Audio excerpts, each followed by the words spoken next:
Hello everyone, I wanted to pick up from my earlier discussion today about Zardoz, really just to say we live in an era absolutely dominated by formulae.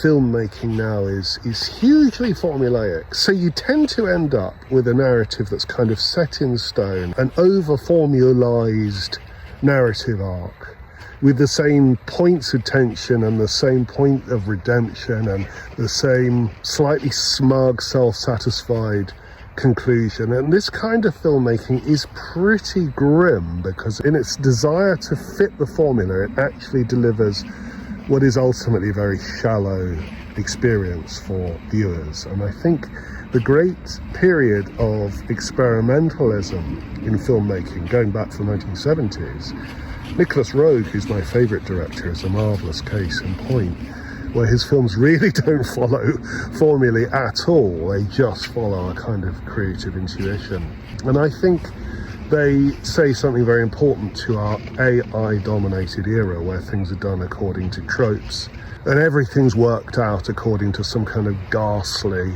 statistically based formula. I mean, dreadful, anti-creative catastrophe for the human spirit, I would say.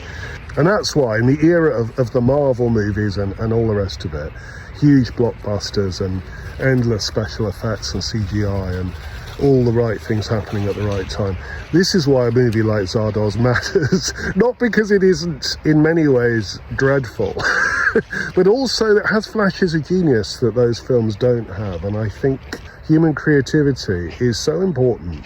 We need to celebrate humanity because as a species we're done for if we end up relying on AI to guide us into the future.